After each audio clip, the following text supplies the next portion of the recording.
Welcome back everybody, it's DestinysJesus here. In today's video, I'm going to be telling you every single thing that I've learned from the past week of watching solos. I've watched over 20 hours of solo VODs this week, a bunch of players making their first earnings, as well as watching first place on every single region. This week, I had a Masterclass user win the OCU Cash Cup, which I'm going to be showing you guys how he did it, as well as a bunch of players in the Solo Superstars program make their first earning. So before we get into this, please leave a like and let's get straight into it with an Asia player who managed to win without even using guns. This is probably the craziest strategy I've ever seen. The first part of this strategy is actually extremely normal. Atomics right here lands at this base camp just above Mount Olympus and gets 4 quick chests to start off with. They get the slurp barrels, as well as then they get W key on this player that's late landing down below them. Straight away off spawn, they farm up a load of metal from all of these barrels and try to get themselves as stacked as possible in case somebody else keys them. Then, of course, they get W key by the fist, but when they're fighting against the fist, all they do is just shoot back with their gun and they're able to take out the opponent since they weren't the best. Now, armed with a full loadout as well as a nitro fist, this is where the strategy comes into its own. Then they use the porta potty to come down into this cave area and they're very careful to make sure they don't waste a med kit early. They're trying to save these 3 med kits for later on and they use the porta potty to teleport back upwards. Once they're back up here, they're going to farm up cap metal as well as cap wood and then start the actual main part of this strategy that you guys need to copy. Once Atomics has got a full loadout, they rotate down to this fishing pond next to Mount Olympus. They make sure to have the gatekeeper in the inventory in case they get W keyed, and they also build this 2x2 structure with all of the cones edited so nobody can key them, and if they do, they can easily fist away. And at this point in time, they start fishing. And I'm not kidding you guys, they literally fish, I'll skip on the timeline, for the next 11 minutes straight while pulling every single zone. The key part of this strategy is you cannot take a single damage to Storm when you're doing it. And this is the loadout they end up running for the rest of the game.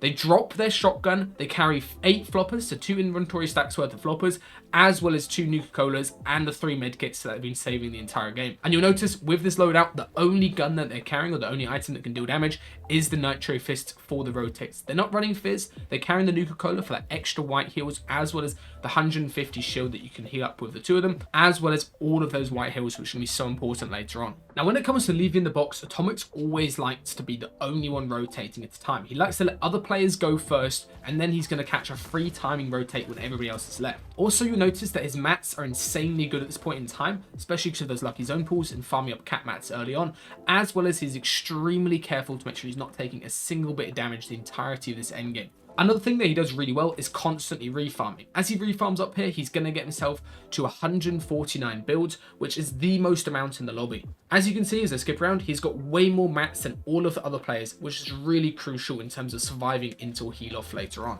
Now, as we come to first moving, this is where Atomic's strategy really starts to pay off, and there's actually a lot of things you guys can learn about how to play in games this season from watching him play. The first thing that he does is he pre-pops his Nuka-Cola, which means his HP is going to be ticking up even if he takes damage as he starts his rotate right here. Then he makes sure to constantly have a good awareness, looks around, make sure everybody else around him is gone, and rotates. But the key thing is he only does 1 fish charge on a lot of these rotates. He's not spamming all 4 in the air front side, risking getting beamed out of the sky. Instead, he's just doing a single charge or at 2 at the absolute most. As you can see right here, he waits for Storm to catch up, he has good awareness of what's going on around, and he tries to make sure that he's playing high layers at all points in time as well. As we get into second movie, you can see the absolute beauty of Atomics' strategy and why it's so much better than everybody else's. He just does a single fish charge to rotate, and then he goes ahead and sits in his cone, as you can see right here. So rather than using 7 or 8 builds per tile like all of these other players, instead he's just using 2 builds, which gives him an insane mat advantage compared to everybody else. He also makes sure to look below him at all points in time so he doesn't just get uppercut through when his builds are fresh HP, as well as before he goes, every single time he scouts out, gets information, makes sure nobody's looking at him from front side, and then continues to rotate forward. And as soon as he rotates, he puts himself back in the cone, keeps on scouting out information. And the key thing, and the reason why this works so well, is he saves an insane amount of mats, obviously, as well as he always has perfect rotates. Every single fish charge that he does is absolutely perfect compared to other players who end up spamming them up in the air over and over, being risky, taking loads of damage. He always has absolutely perfect rotates and perfect timing when he goes. Now, as he's forced to leave his box, you can see he's going to use 2 charges to get himself to a really nice high layer, which basically gives you an extra fish charge compared to other players down on low ground. As we get into final moving here, this is where Atomics makes an insanely risky but calculated play. He decides to full send high ground versus the full mythic combat stacked player that's up on height with a load of kills, and he's doing this without a gun. However, the reason why this works is he uses the uppercut right click to chop the guy out on height, and then of course that massive mat advantage that he has compared to these other players comes into play. As you can see, this guy on height, who's completely stacked with all the mythics, only has 13 builds, whereas Atomics, even though he's only 20 HP, has 600 mats that he can play with, which is going to allow him to win the game right here. Just because you have high ground in the final zone though doesn't actually mean you've got a guaranteed win. Because of how easy it is to get chopped out this season, that's exactly what happens to Atomics as the other player has the mythic crossbow. However, he plays this extremely well. Rather than just panicking and dropping down to low or playing heal off early, instead he goes up twice, so he saves an extra 2 charges with his Nitro Fist, and then fully connects to the other player and even takes a bit of damage from them as he does so. So as you can see, now he's connected with 3 layers versus this guy who's completely stacked with all of the mythic loot, as you can see. So he's fully connected, which makes it much harder for other players to try to chop him out. And also, because Atomics has been saving his Nitro charges the entire endgame by only using 1 or 2 at a time max, this means as he gets chopped out again, he's got even more charges to go up in the air. So he goes twice up into the air, tanks a bit of storm, and lands really awkwardly sort of behind this other player, connects, and then starts running back. And of course, the other players, since they were trying to chop him out and got so tunnel vision on doing so, dies to storm,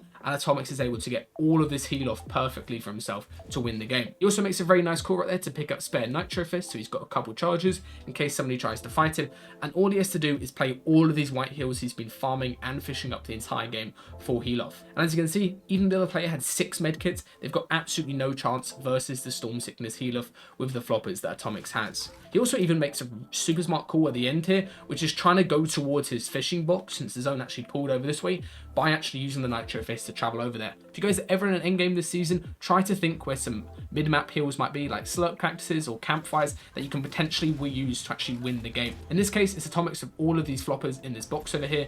He decides to run over and is able to pop them if needed. The next thing I learned is how to rotate Deadside this current season. I learned this from watching Bane and VODing them, and they're actually one of the members of the Solo Superstars community, which I'd recommend you guys check out. So as you can see, the first thing they've done is they've got a little bit of zone priority on all of these players on congested side of zone right here. And the key thing is, whenever you have zone priority, so you've got a slight advantage in terms of timing and rotates, you need to use it to your fullest. I'd recommend you guys try to save some Nitro splashes, or in this case right here, they just use all of their fish charges, being the first one into zone. Then once they get into zone, they waste a little bit of brick, build up a tower, make sure to do the U ramp strats, they can't get jumped in on manually, and they wait for the zone to start expanding open on the dead side, as you can see.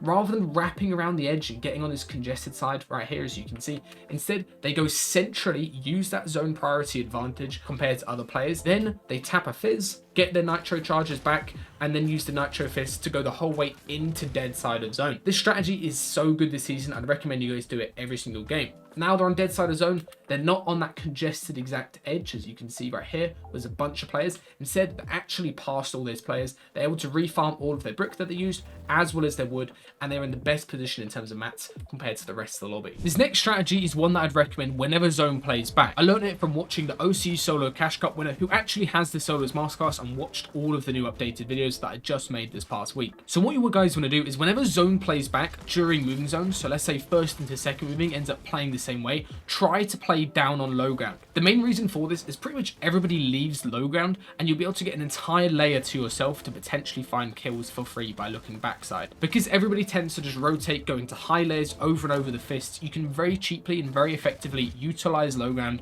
and get completely free rotates while saving an insane amount of mats and not risking taking any damage. As you can see, the player puts himself down on low ground, they cut themselves off, so they save a load of mats right here, and they're able to find a very free kill just by being patient and waiting for somebody to come from the backside of storm. Just like that, they get a very simple refresh, they get stacked on mats, and now they're in a perfect position.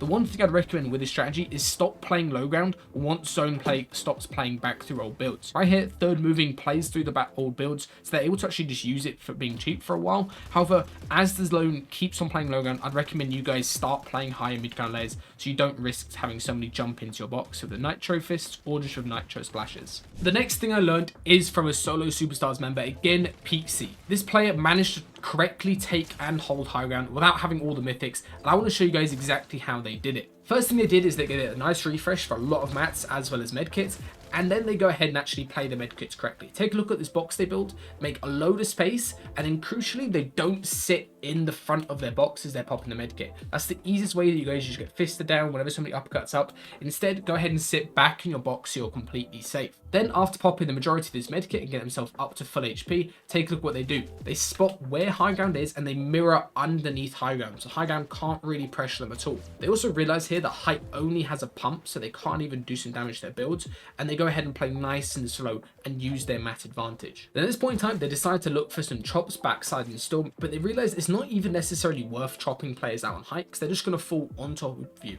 Instead, if you guys do want to go for height in solos this season, this is what I would recommend doing and when to take it. So of course you want to take it as late into the game as possible, so you have the least chance of getting contested by loads of other players fisting up, and you want to go ahead and be the last one to use the fists up.